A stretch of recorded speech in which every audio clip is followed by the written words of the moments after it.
What's good, Ravens fans? It's your boy JG. We are back with another video, and today we are talking about the franchise tag.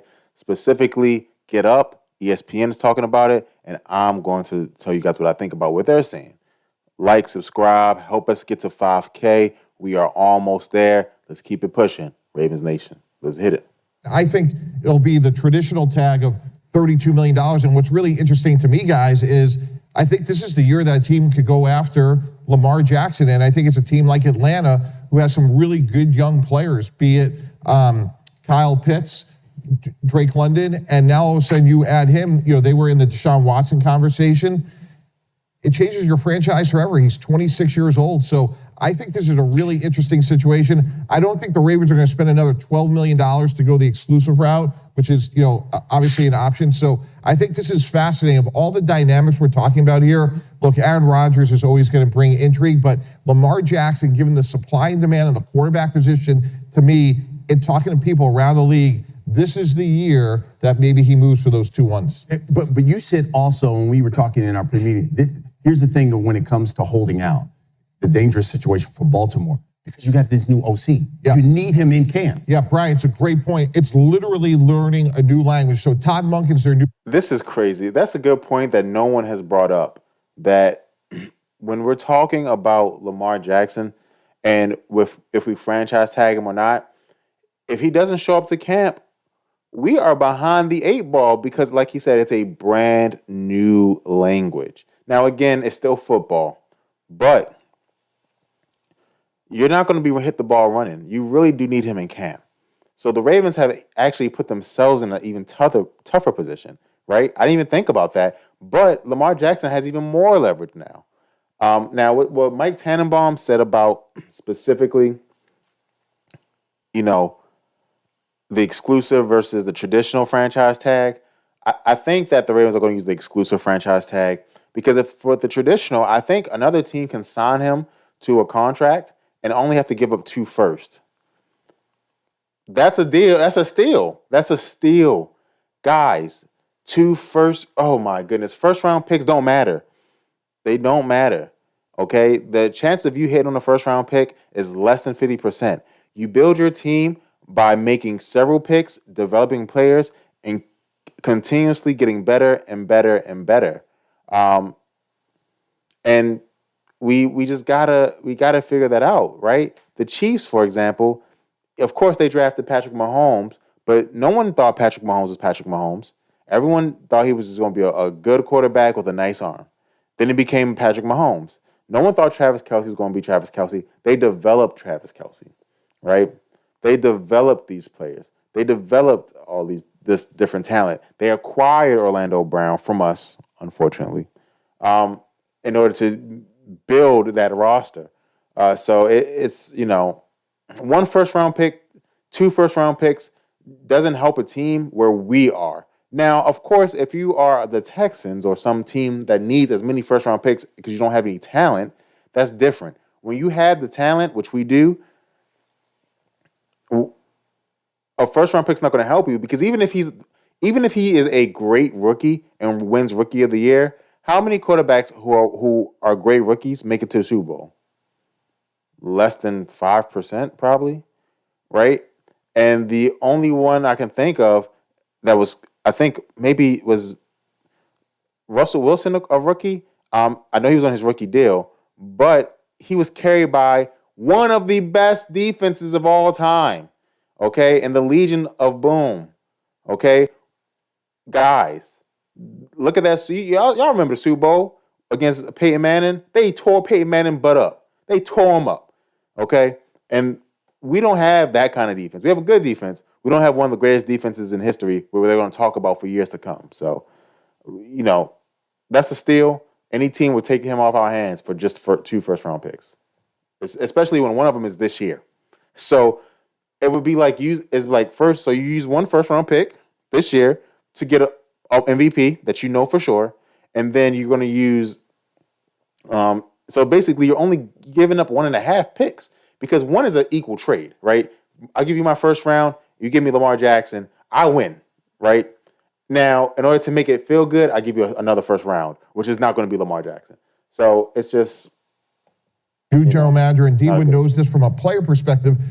You're literally learning a new language. And if they trot out in the spring in OTAs and mini camps, and there's no Lamar Jackson there, it's just eviscerating Todd Monken's new credibility. He's trying to establish himself. So to me, it's sneaky big news that they have a new OC and they franchise Lamar, because when he doesn't show up for all spring and all the summer, it's really hard to establish a new coordinator. Jeff, I know you wanted to jump in real quick.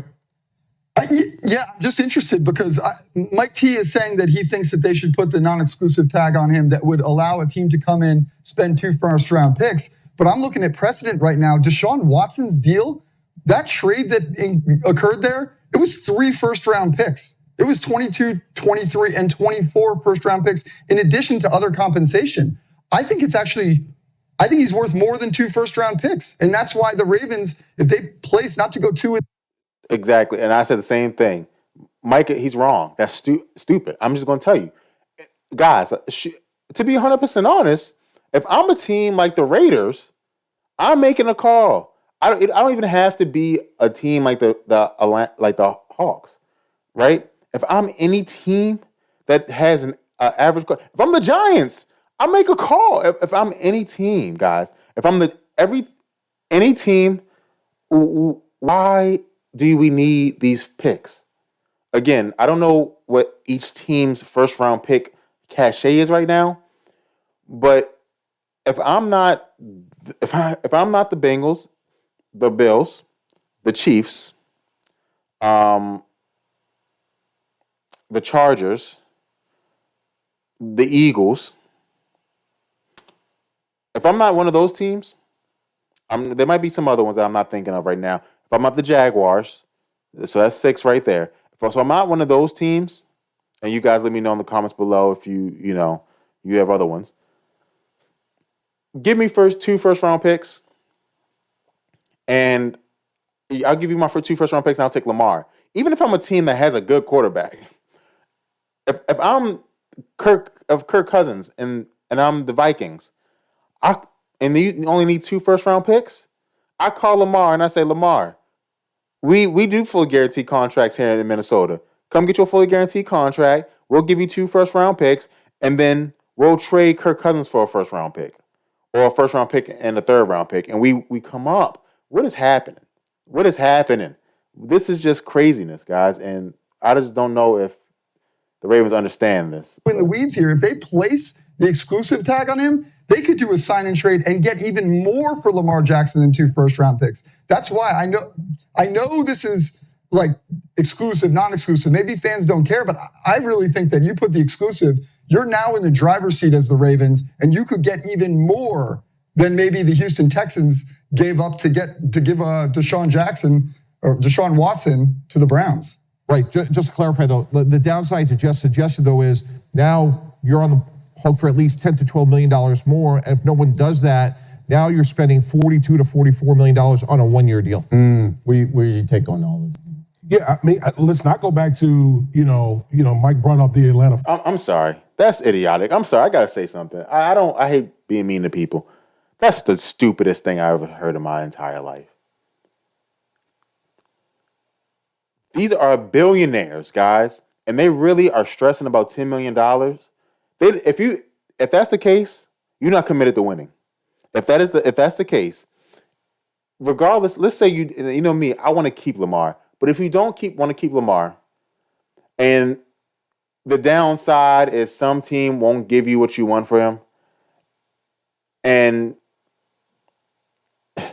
you're scared about $40 million when you're a billionaire, you're not committed to winning. You're not committed to winning. And that's just, I 100% believe that. So if that's the case, if that's why you're going to sign a franchise tag to just go and give him up, you're not committed to winning. Falcons. You know, the owner, Arthur Blank, he was in on the Deshaun Watson thing. He had a trade in place for Deshaun Watson before Cleveland stepped up their offer in that situation. So we know the Atlanta Falcons desperately want a quarterback down in that situation. I think that's why so many people are looking at the Atlanta Falcons as a possible destination in this scenario. We got some sneaky big news here concerning. So I'm going to go. Oh, sorry about that. Yeah. So again, they're talking about the team, so we don't do that here.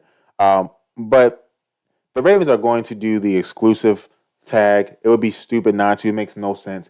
Even if you do the exclusive tag and then you trade them for 2 picks, that's much better than not doing the exclusive tag and trading them for 2 picks. Or letting them go for 2 picks. It's much better because you at least have the chance, right?